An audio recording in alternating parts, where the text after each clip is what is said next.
Twin political storms gathered more force today over potential misdeeds at the IRS and the seizure of reporters' phone records. The Attorney General faced questions before the House Judiciary Committee, and the administration came under new criticism.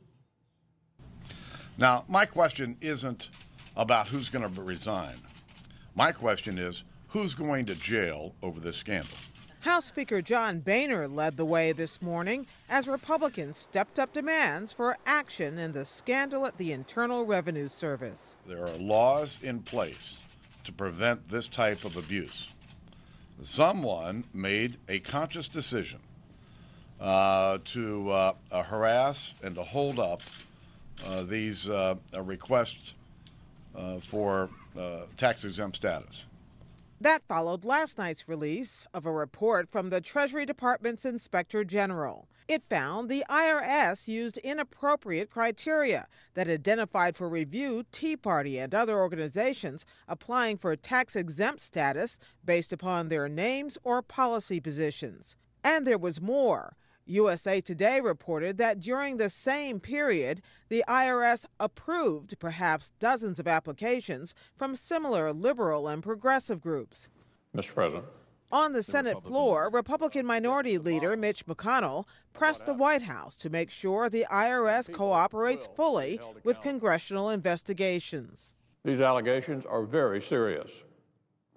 That there was an effort to bring the power of the federal government to bear on those the administration disagreed with in the middle of a heated national election. It actually could be criminal. And we're determined to get the answers. McConnell and the other 44 Republicans in the Senate signed a letter to President Obama demanding full compliance. White House Press Secretary Jay Carney said today the president is committed to getting to the bottom of what happened. He expects people to be held accountable if they engaged in inappropriate activity, inappropriate conduct.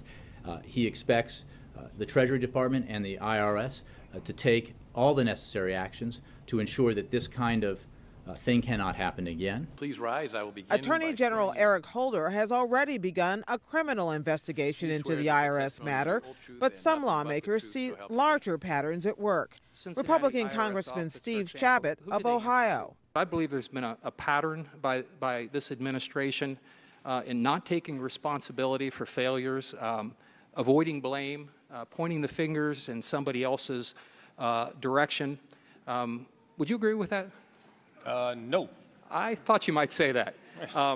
I think a lot of people do, including myself, and I think a lot of members of this committee, and we might be divided, obviously, but these are very significant things which have occurred here, and I would strongly encourage this administration to get out front, get all the facts out, let the chips fall where they may. I would agree with that last part of your statement. It is one of the reasons why I ordered the investigation last Friday, and I can assure you and the American people that we will take a dispassionate view of this. This will not be about parties. This will not be about ideological persuasions. Anybody who has broken the law will be held accountable.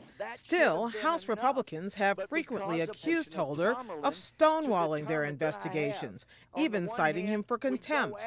That bad blood was on sharp display when